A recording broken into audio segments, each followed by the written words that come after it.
सभी श्रद्धालु भक्त जनों को मेरा नमस्कार है। आज आप श्रवण करेंगे बृहस्पतिवार व्रत का था। जब जीवन में कठिनाई बढ़ने लगती है और हर कार्य में बाधा वो आने लगती है, तब देव गुरु बृहस्पति की कृपा ही भक्तों को सही मार्ग दिखाती है। बृहस्पतिवार का दिन ज्ञान, धर्म और सौभाग्य का प्रतीक माना गया है। जो भक्त इस दिन श्रद्धा से व्रत रखते हैं, पीले वस्तु धारण कर भगवान विष्णु और बृहस्पति देव की पूजा करते हैं और उनकी कथा सुनते हैं, उनके जीवन से दुख, दरिद्रता और कष्ट दूर हो जाते हैं। आज की इस पावन कथा में हम सुनाएंगे बृहस्पतिवार व्रत की महिमा और एक ऐसी अद्भुत कथा जो हमें सच्ची आस्था और भक्ति का महत्व सिखाती है। तो आइए श्रद्धा और विश्वास के साथ बृहस्पति देव का स्मरण करें और कथा का शुभ आरंभ करें। बृहस्पति देव की कथा आप जरूर सुने। बृहस्पति देव आपके सारे मनोकामना पूरा कर देंगे। बृहस्पति देव तो सारे भक्तों को दुख दूर कर देते हैं। बृहस्पति देव तो अपना भक्तों को कभी दुख तकलीफ में नहीं देख सकते हैं। उनकी जो मनकामना होती है उनको सारे मनकामना पूरा कर देते हैं। तो बोले बृहस्पति देव की जय, बृहस्पति देव की जय। प्राचीन समय की बात है। एक नगर में एक बड़ा व्यापारी रहता था।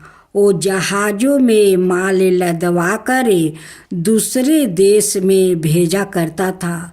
वो जिस प्रकार अधिक धन कमाता था उसी प्रकार जी खोलकर दान भी करता था, परंतु उसकी पत्नी अत्यंत कंजूस थी।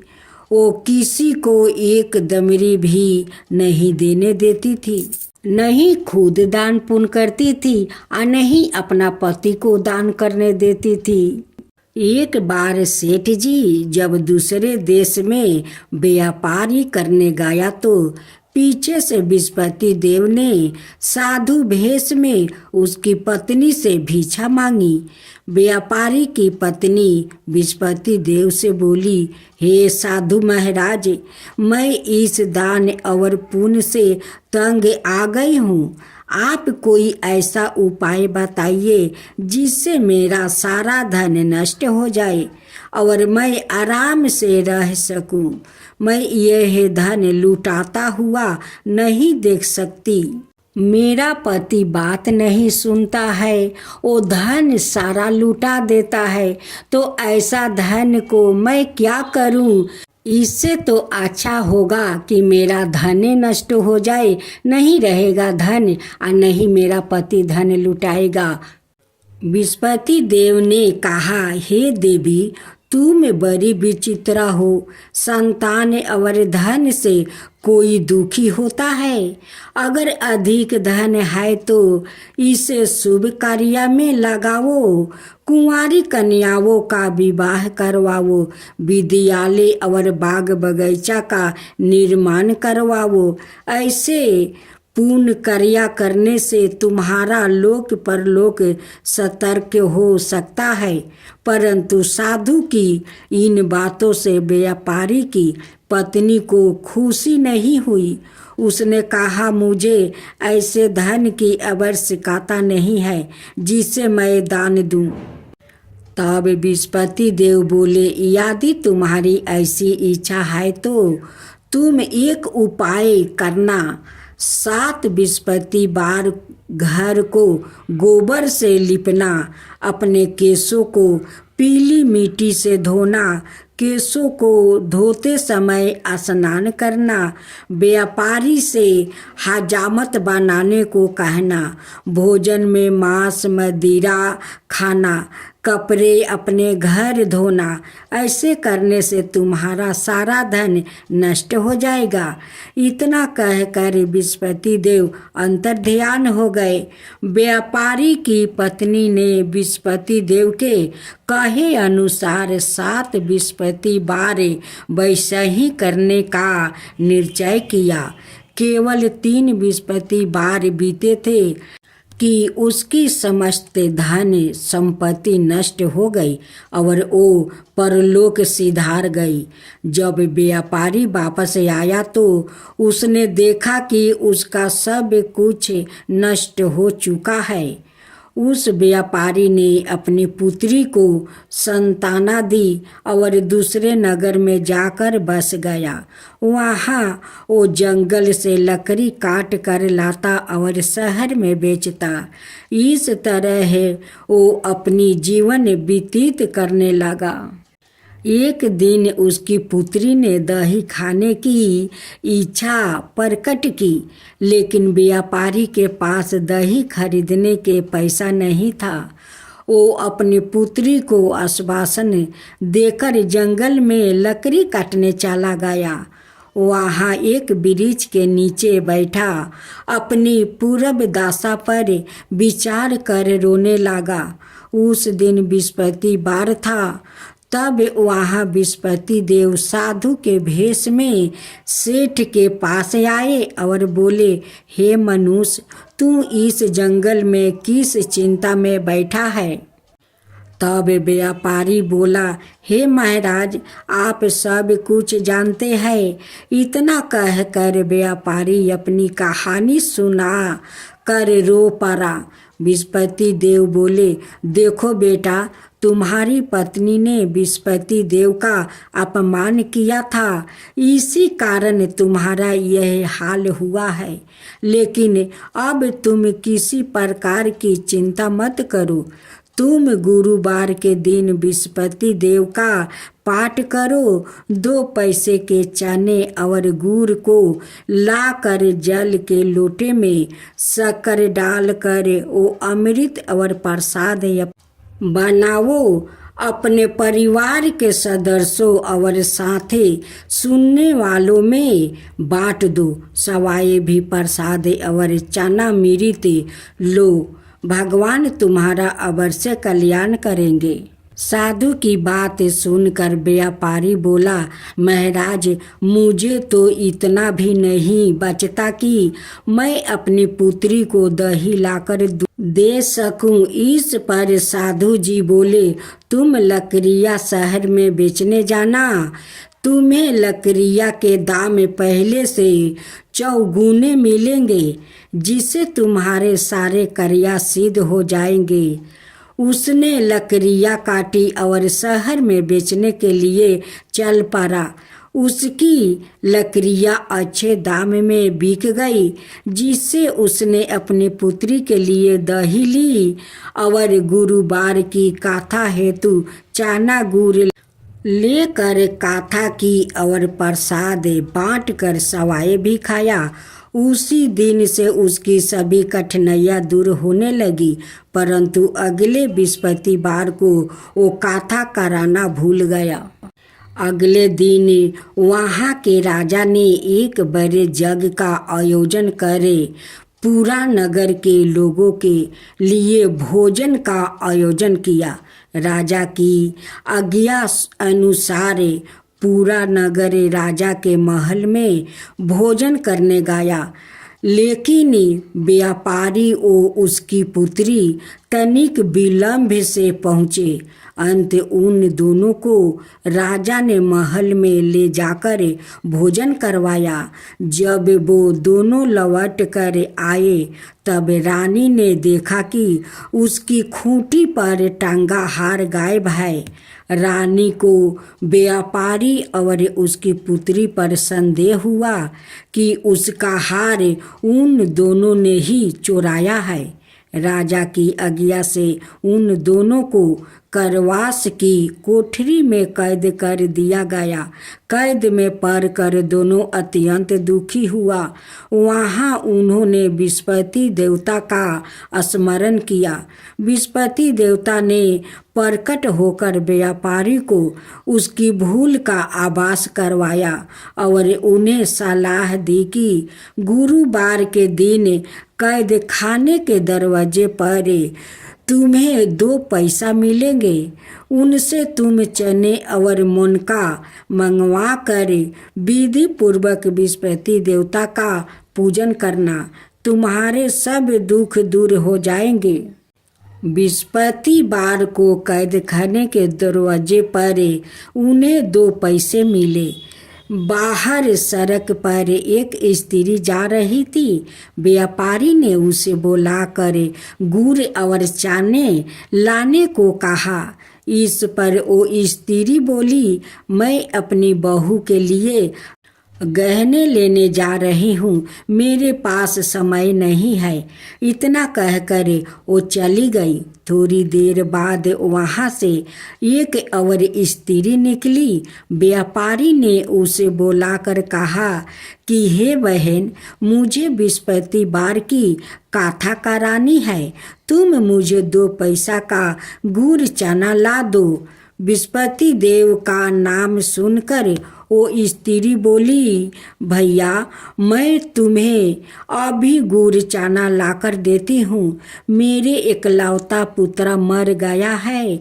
मैं उसके लिए कफन लेने जा रही थी, लेकिन मैं पहले तुम्हारा काम करूँगी, उसके बाद अपने पुत्र के लिए कफन लाऊंगी। वो स्त्री बाजार से व्यापारी के लिए गुड़ चना ले आई और सवाए भी बृहस्पति देव की कथा सुनी। कथा के समाप्त होने पर वो स्त्री कफन लेकर अपने घर गई। घर पर लोग उसके पुत्र की लाश को राम राम सत्य है कहते हुए शमशान ले जाने की तैयारी कर रहे थे। स्त्री बोली, मुझे अपने बेटे का मुख देख लेने दो। अपने पुत्र का मुख देखकर उस स्त्री ने उसके मुंह में प्रसाद और चनामृत डाल दिया। प्रसाद और चनामृत के प्रभाव से वो पुनर्जीवित हो गया। पहली स्त्री जिसने बृहस्पति देव का निरादर किया था, वो जब अपने पुत्र के विवाह हेतु पुत्र वधू के लिए गहने लेकर लौटी और जैसे ही उसका पुत्र घोड़ी पर बैठकर निकला, वैसे ही घोड़ी ने ऐसी उछाल मारी कि वो घोड़ी से गिरकर मर गया। यह देख स्त्री रो रो कर बृहस्पति देव से क्षमा याचना करने लगी। उस स्त्री की याचना से बृहस्पति देव साधु भेष में वहाँ पहुँचकर कहने लगे, देवी तुम्हें अधिक विलाप करने की आवश्यकता नहीं है। यह बृहस्पति देव का अनादर करने के कारण हुआ है। तुम वापस जाकर मेरे भक्त से क्षमा मांगकर कथा सुनो, तब ही तुम्हारी मनोकामना पूर्ण होगी। जेल में जाकर उस स्त्री ने व्यापारी से माफ़ी मांगी और कथा सुनी। कथा के उपरांत वो प्रसाद और चनामृत लेकर अपने घर वापस गई। घर आकर उसने चनामृत अपने मृत्यु पुत्र के मुख में डाल दिया। चनामृत के प्रभाव से उसका पुत्र भी जीवित हो उठा। उसी रात बृहस्पति देव राजा के सपने में आए और बोले, हे राजन, तूने जिस व्यापारी और उसके पुत्री को जेल में कैद कर रखा है वो बिल्कुल निर्दोष है। तुम्हारी रानी का हार वही खूंटी पर टंगा है। दिन निकला तो राजा रानी ने हार खूंटी पर लटका हुआ देखा।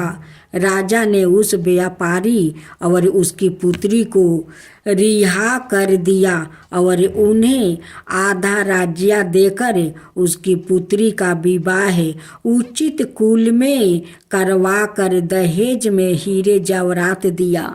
हे बृहस्पति देव, जैसे आपने उस व्यापारी पर कृपा किया वैसा ही सबका ऊपर कृपा कीजिए। जो आपका काता कहे, जो हुंकार भरे, उन सब का ऊपर कृपा करना है बृहस्पति देव। बृहस्पति देव की जय हो, बृहस्पति देव की जय हो। विष्णु जी की आरती। ओम जय जगदीश हरे स्वामी, जय जगदीश हरे। ओम जय जगदीश हरे स्वामी, जय जगदीश हरे। भक्तों जन के संकट क्षण में दूर करे, भक्तों जन के संकट क्षण में दूर करे। ओम जय जगदीश हरे, ओम जय जगदीश हरे। जो धावे फल पावे, सुखी विनाश मन का। जो धावे फल पावे, दुखी विनाश मन का। सुखी संपत्ति घर आवे, कष्ट मिटे तन का, कष्ट मिटे तन का। ओम जय जगदीश हरे, ओम जय जगदीश हरे। माता पिता तुम मेरे, शरीर हूँ मैं किसकी। तुम बिना और ना दूजा, आस करूँ मैं जिसकी। ओम जय जगदीश हरे, ओम जय जगदीश हरे। तुम पुराण परमात्मा, तुम अंतर्यामी। पार ब्रह्मा परमेश्वरी, तुम सबके स्वामी, तुम सबके स्वामी। तुम करुणा के सागरे, तुम पालन करता। मैं सेवक तुम स्वामी, कृपा करो भक्तों, कृपा करो भक्तों। ओम जय जगदीश हरे, ओम जय जगदीश हरे। तुम हो एक गोचर, सबके प्राणपति। किसी विधि मिलू दयामा, तुमको मैं कुमिति। किसी विधि मिलू दयामा, तुमको मैं कुमिति। दीन बंधु दुखी हरता, तुम रक्षक मेरे। दीन बंधु दुखी हरता, तुम रक्षक मेरे। अपने हाथ उठाओ, द्वार पार तेरे। ओम जय जगदीश हरे। विषय विकार मिटाओ, पाप हरो देवा। श्रद्धा भक्ति बढ़ाओ, संतन की सेवा। श्री जगदीश जी की आरती, जो कोई नर गावे।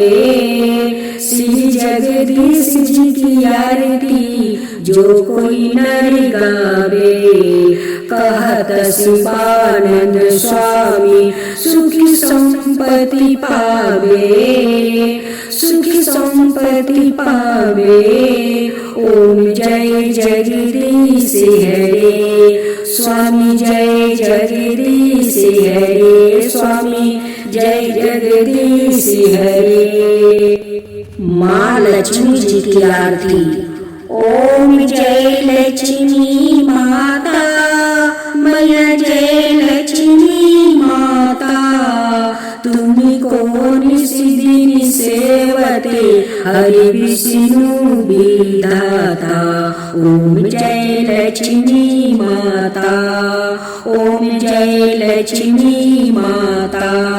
उमा राम ब्रह्मणी तुम ही हो जग माता। सूर्य चंद्रमा धावते नारद ऋषि गाता। ओम जय लक्ष्मी माता, ओम जय लक्ष्मी माता। दुर्गा रूप निरंजनी सुख संपत्ति दाता।